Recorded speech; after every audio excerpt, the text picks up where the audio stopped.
التوابل ديال الدجاج كما كتشوفوا. حطيت لكم كل شيء قدامكم يعني باش ما تخرقوا حتى فشي حاجه.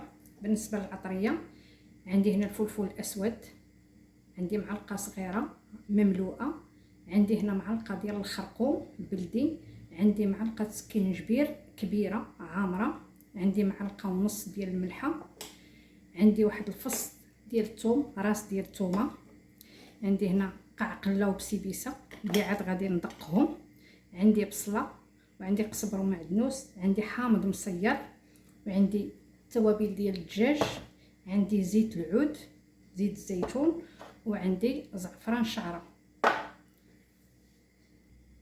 ودابا كما كتشوفوا غادي نشلطوا البصله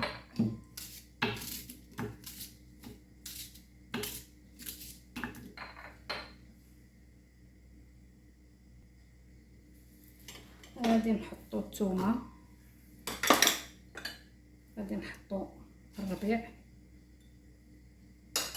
وغادي نحطوا الحامض،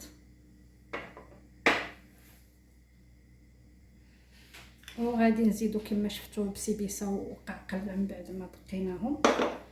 غادي نزيد التوابل،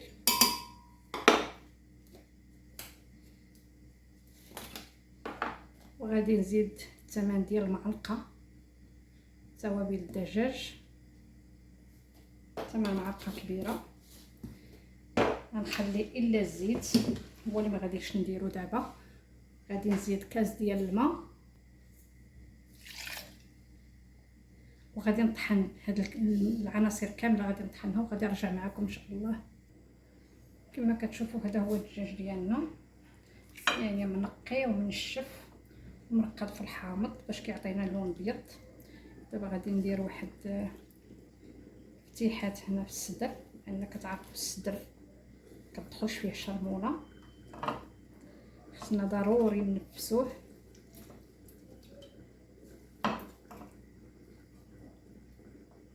كل دجاجه تقريبا فيها 2 كيلو ونص.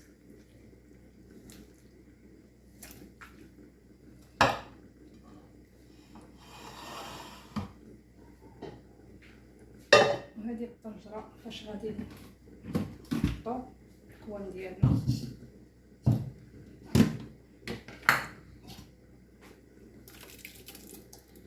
هي القوام ديالنا كما كتشوفوا كما كيجي، واحد الريحه رائعه بصراحه.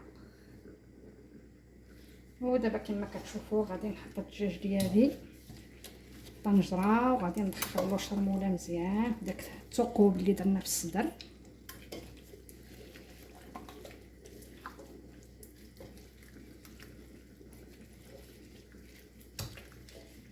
غادي ندخل شرموله حتى لداخل في وسط الدجاجه، حتى بهاد الجلده هذه.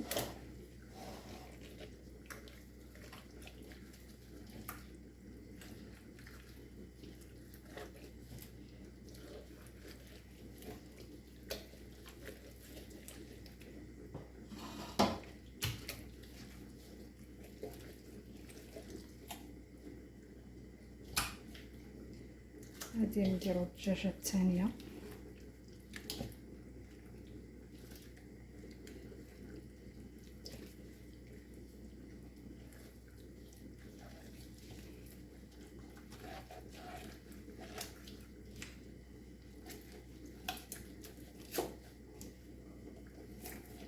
بحال الفخيطات خصنا نعمرو التتبيله.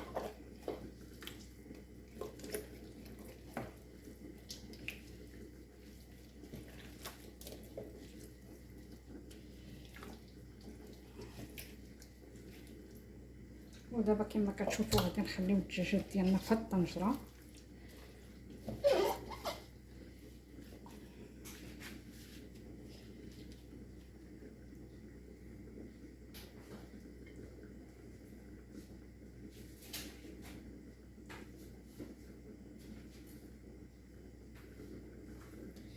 وغادي نغطيوها بعد واحد ساعتين ونص، نخليهم في الطنجره. عاد نرجعوا معكم ان شاء الله. عاد غادي نصبوهم، ما غاديش نصبوهم حتى غياخذوا لنا التوابل ديالهم مزيان، غيشربوا لنا التوابل عادي. يمكننا نحطوا الدجاج على النار. وغادي نوجد معكم هذه البسبوسه. بصراحه ما حطيت لكمش المقادير ديالها، ولكن غنقول لكم بالزربه. عندي هنا نص كيلو ديال السميده، 2 معالق ديال بودره الحليب، كاس ديال جوز الهند، كاس مملوء.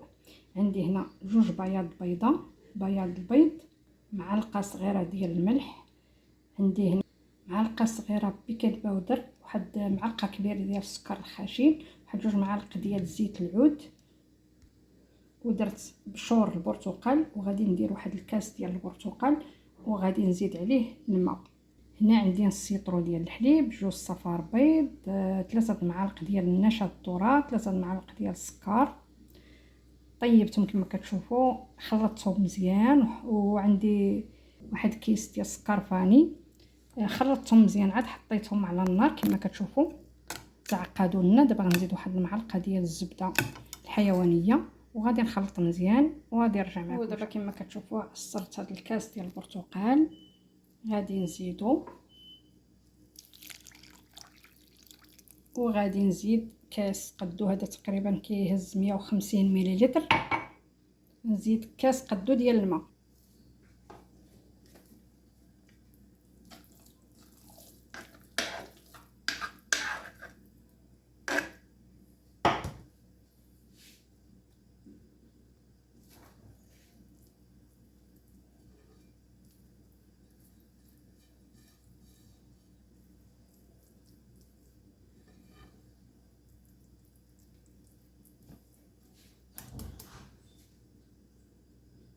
وكما كتشوفوا من بعد ما خوينا النص قاددناه.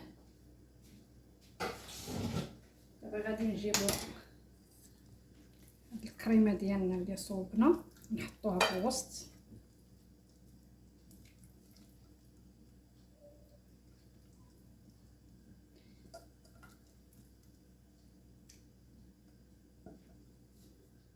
ودابا كما كتشوفوا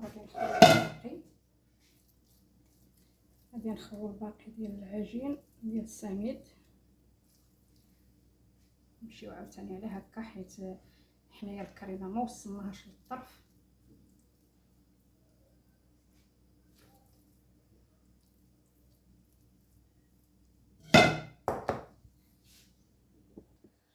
كما كتشوفوا من بعد ما قاددنا البسبوسه ديالنا، غادي ندير لها على وجهها اللوز ايفيلي.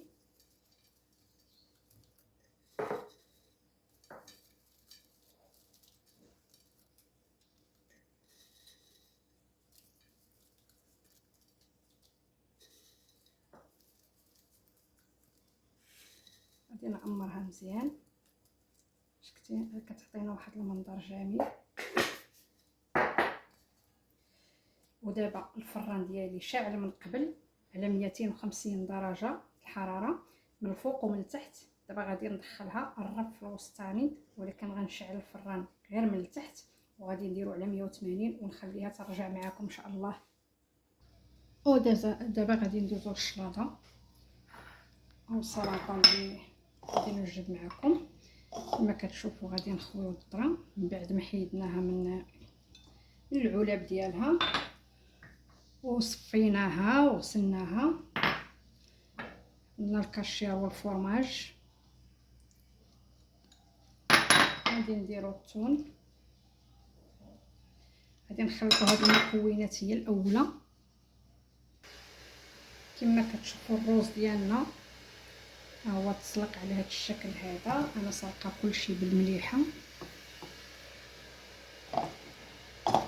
تعرفوا كما الفرماج شويه فيه ديال الملحه، الكاشير فيه الملحه، الثوم فيه الملحه. ما غاديش نكثروا الملحه، فقط غادي نزيد المايونيز اللي انا غنصاوبو بزيت العود وبازير وشويه د الزعتر، كيجي حتى هو روعه.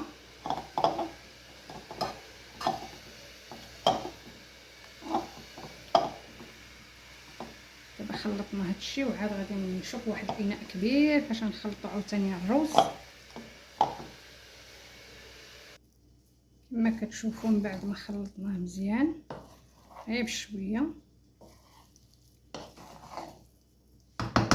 حيت مازال غيتخلط مع المايونيز. ودابا غادي نغطيوه ونخليوه في الثلاجه حتى نوجدو الباقي. ودابا غادي ندوزو للدجاج ديالنا من بعد ما دازت عليه ساعتين.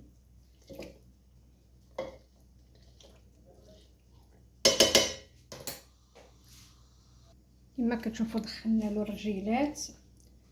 بالنسبه للبصله عندي كيلو ونص تقريبا، ونعينكم وميزانكم على حسب التغميره اللي غديروا نتوما.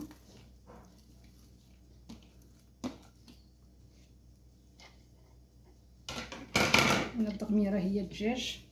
وغادي نخوي الماء. خصني ضروري نغطي الدجاج ديالي، قلبه على الصدر ديالو. غادي ندير 8 كاس ديال الزيت، كاس صغير 120 غرام ديال 120 مليلتر. وغادي ندير الزعفران شعره،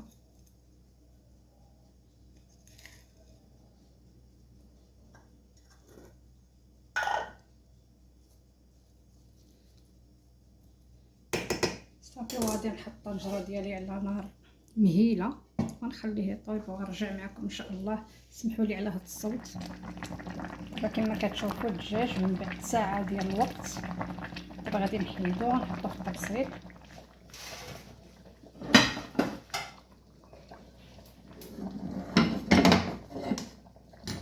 كما كتشوفوا من بعد قلبنا الدجاج لقيناه طاب. بسم الله.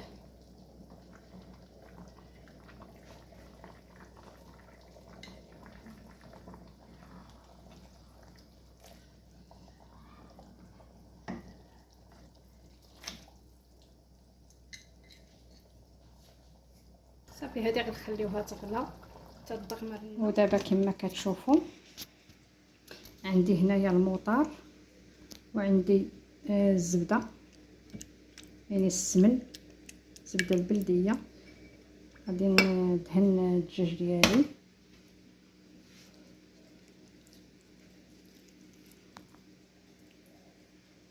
غادي نتبلو مزيان بهذا الشيء هذا.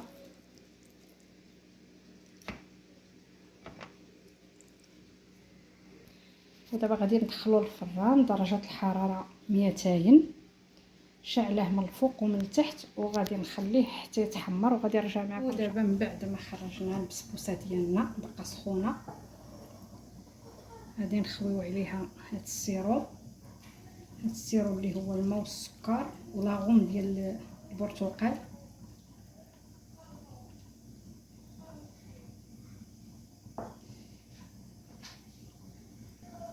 غادي نديرو واحد الثقوب بهاد لي كوردو باش كيتسرب لنا داك السيرو لداخل.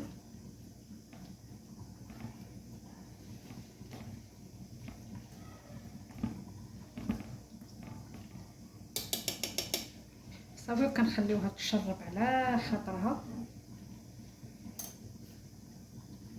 غطيناها خليناها. ودابا فقط غنزيدها واحد شويه ديال الكريمه ديال الفستق. كما كتشوفوا دوبتها درتها في هاد لاطوش هذا، وغادي ندير لها خطوط.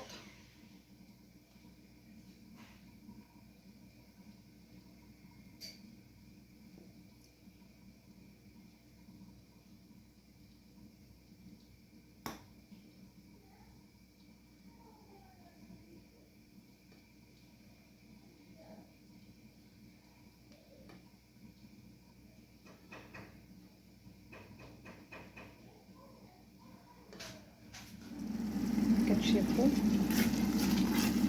التغميره ديالنا ها هي، الشليطه ها هي، الدجاج ها هو كيتحمر كما كتشوفوا، شاعله عليه من الفوق ومن تحت. وهذه هي الوجبه ديالنا. كما كتشوفوا هاد البطاطا هذه فريت وماشي فريت، مسلوقه ومحطوطه في الشوايه. وهادو الطبيصلات،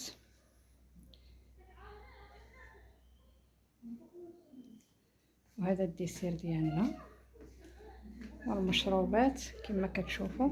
هذه هي الطبله ديالنا، كنتمنى تعجبكم، شاركوها معايا. شكرا على المتابعه، شكرا على الدعم ديالكم، شكرا على اللايك والاشتراك.